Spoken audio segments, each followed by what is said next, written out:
ये हम नहीं होने देंगे और मुझे यकीन है, उम्मीद है 3 बजे अभी तमाम आर्गूमेंट सलमान अकरम राजा ने बहुत अच्छे आर्गूमेंट दिए, कंक्लूडिंग रिमार्क्स थे। इंशाल्लाह जज साहब ने 3 बजे फैसला सुना देना है। हम वेट करेंगे, इंशाल्लाह बुशरा बीबी के हक में आएगा, बाइज्जत बरी होंगी। और मैं साथ ये डिमांड करती हूँ कि जिसने ये घटिया बोगस केस बुशरा बीबी के ऊपर, खान साहब के ऊपर बनाया, उसको भी ये सजा मिलनी चाहिए।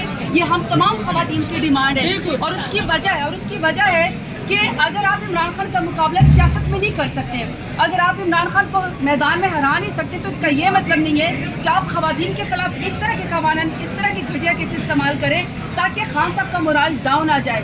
मैं बुशरा बीबी को ये पैगाम देना चाहती हूँ कि मुझ समेत तमाम खवातीन आपके साथ खड़ी है। और मैं इसलिए नहीं खड़ी कि मैं पाकिस्तान तहरीक इंसाफ से हूँ, मैं इससे नहीं खड़ी, मैं इस खातून होने के नाते कि मुझे पता है ये घटिया केस है, जातियात के ऊपर मबनी केस है, ये बदनीयत के ऊपर मबनी केस है। बापर्दा खातून है, उनको सिर्फ इसलिए यहाँ पे घसीटा गया कि उनका खान साहब के साथ निकाह हुआ है।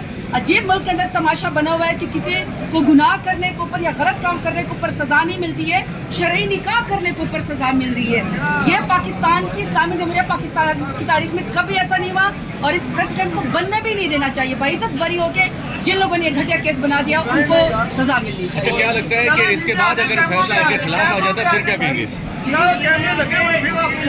जाऊँ इनको आप सारे खबर भी हो जाते हैं,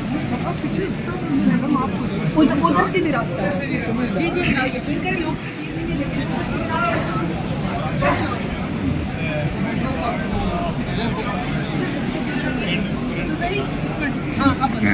और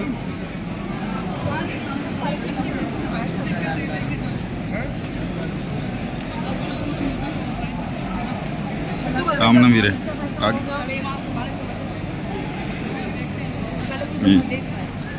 इंशाल्लाह जी, इंशाल्लाह जी, ठीक है। वहाँ पर बैठेंगे, थोड़ा सा रिफ्रेशमेंट ले लें, चाय वगैरह ले लें, उसके बाद हम 3 बजे फिर फैसले के टाइम पे आ जाएंगे। इधर मैम आ गए हैं, वो बाहर भी चलते हैं ना, इधर काट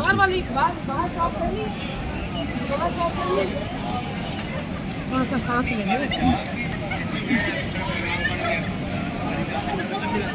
कैंटीन सैर करके आ गए।